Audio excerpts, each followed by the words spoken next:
Bismillah ar-Rahman ar-Rahim. Mr. President, distinguished members, thank you very much. Jordan treasures its long ties of friendship with this great institution, and I appreciate your invitation to speak here today. Permettez-moi aussi de remercier les citoyens de Strasbourg pour leur hospitalité chaleureuse. Cette ville représente toujours un symbole de passage de la guerre à la paix, un symbole de la réconciliation et de l'unité de l'Europe.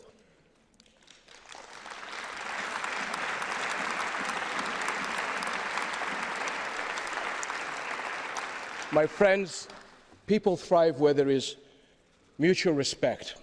Civilization is built on it, and futures are better for it. But coexistence must be made and made again in every generation. The common good is defended only by vigilance and action, and this means more than security measures. Humanity must arm itself with ideas, with justice, and with economic and social inclusion. Today, these challenges have a special importance. Our world faces an assault by terrorists with ruthless ambition. The motive is not faith. It is power pursued by ripping countries and communities apart in sectarian conflicts and inflicting suffering across the world.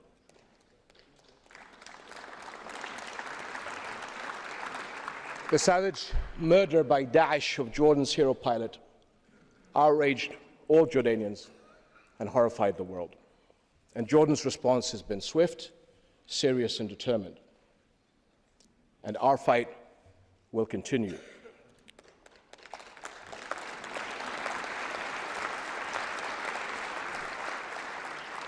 We and other Arab and Muslim states defend not only our people, but our faith. This is a fight that has to be carried out by Muslim nations first and foremost.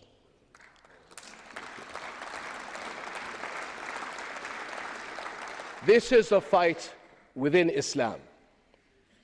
And at the same time, the danger of extremism must be seen for what it is, global. The threat is not only in Syria and in Iraq. It has struck Libya, Yemen, Sinai, Mali, Nigeria, the Horn of Africa, Asia, the Americas, and Australia. Europe has suffered despicable attacks and shown unbeatable courage. Your friends are with you. In January, Rani and I joined millions of people in France who marched united against violence and intimidation. My friends, there are those living in Europe today who remember the ravages that struck the continent in the late 1930s and the world war that followed because of an aggressive expansionist ideology based on hatred and disregard for the very essence of humanity. Europe's war became the world's war. Today, we are fighting a similar war, a war against an expansionist ideology that feeds on hate, that is committing murder in the name of God and religion, to justify evil actions that no religion tolerates, a war against terrorists who disrespect Islam's values and humanity's values. Our victory now depends on our unity, and Europe's role is vital. Only by cooperation can our regions shut down the sources of terrorist support and defeat their purposes. And it is also essential that our regions renew the source of our great strength, the mutual respect that binds and sustains us. Young people especially must be inspired by values that reject violence, create peace, and build inclusive societies.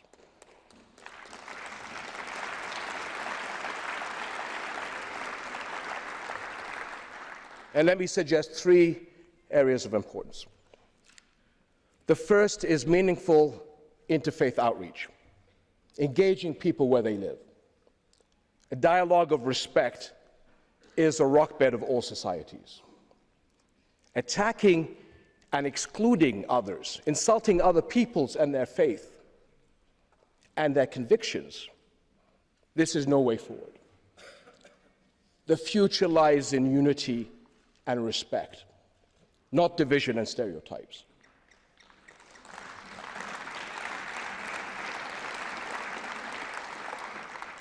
Europe is an important partner in this effort, especially in helping to stop the global rise of Islamophobia. This poison is based on false ideas, and help plays into the hands of these extremists. This is what is important to clarify, what it really means to be a Muslim. And I and countless other Muslims have been taught from our earliest years that our religion demanded respect and caring for others. The Prophet Muhammad, peace and blessings be upon him, said, "None of you has faith until you love for your neighbor what you love for yourself." This is what it means to be a Muslim. Among the very names of God we hear the compassionate, the all-merciful. All my life, every day, I have heard and used the greetings, Assalamu alaikum, a wish for the other to be blessed with peace. This is what it means to be a Muslim.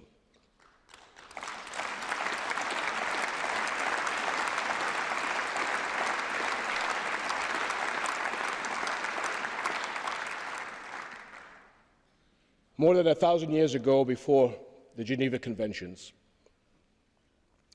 Muslim soldiers were ordered not to kill a child, a woman, or an old person, not to destroy a tree, not to harm a priest, not to destroy a church. These are the same values of Islam we were taught in school as children: not to destroy or desecrate a place where God is worshipped, not a mosque, not a church, not a synagogue. This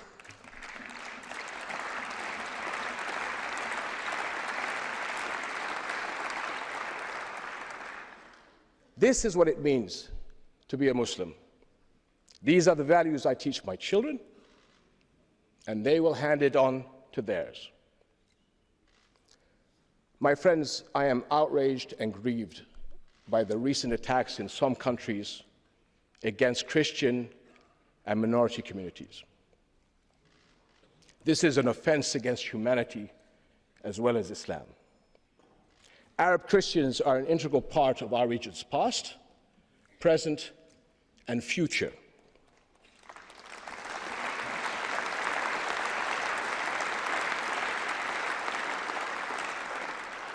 Jordan is a Muslim country with a deeply rooted Christian community. Together, the Jordanian people make up an indivisible society, friends and partners in building our country. The world's Muslims have a critical role in global understanding. Our faith, like yours, commands mercy, peace, and tolerance. It upholds, as yours does, the equal human dignity of every person, men and women, neighbors and strangers. Now, those outlaws of Islam who deny these truths are vastly outnumbered by the ocean of believers, 1.6 billion Muslims worldwide. In fact, these terrorists have made the world's Muslims their greatest target. We will not allow them to hijack our faith.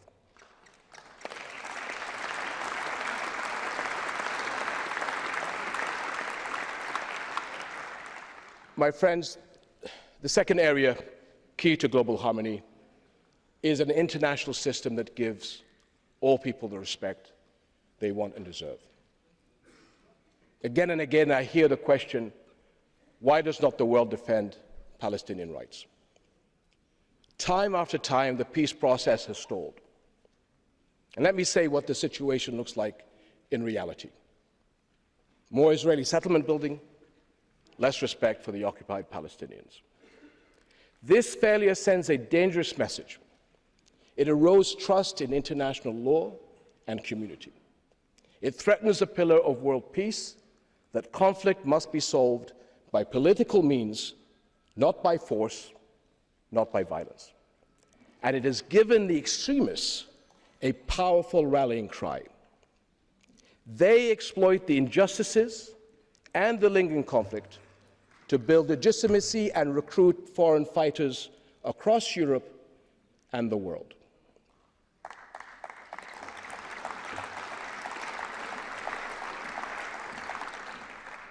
It is time to think about the future and how this ongoing conflict will breed further hate, violence, and terror across the world. How can we fight the ideological battle if we do not chart the way forward towards Palestinian-Israeli peace? Our countries united must provide the momentum and chart the way forward towards a final comprehensive settlement.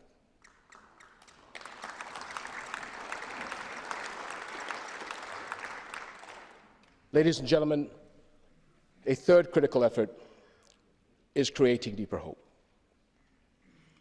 Radicalization thrives on economic insecurity and exclusion. To create stakeholders in a peaceful world, people need opportunities to fulfill their potential and build good lives. Helping them is a powerful message of respect. The European Parliament has recognized the importance of creating social and economic opportunities in naming 2015 the Year of Development. For Jordan, development is a priority. And despite all the regional challenges, we have pressed forward to meet urgent needs to grow jobs, to improve the quality of life through continued reforms and partnerships such as yours. And Jordan values our strong partnership with the European Union and its member states. And we are committed, with your support, to work together towards more advanced levels of partnership.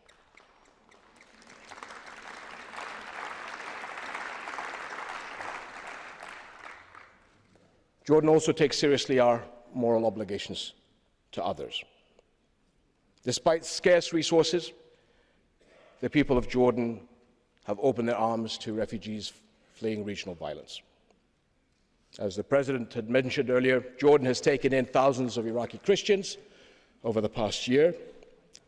This in addition to giving shelter to 1.4 million Syrian refugees, which is 20% of the population over the past few years.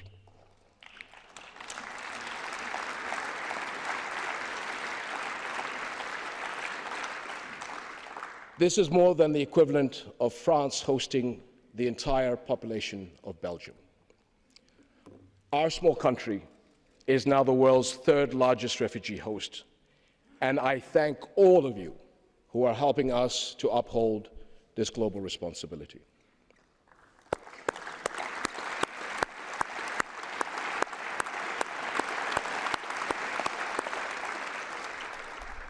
My friends, your support sends a message, not only to my people, but to all those who seek to move forward in peace and moderation. Europe is with you. Our regions, our people, can find no better partners and neighbors than each other. History, geography, and future bind us. Let no one separate us, because together we can create pillars of mutual respect that will support the common good for generations to come. Thank you very much.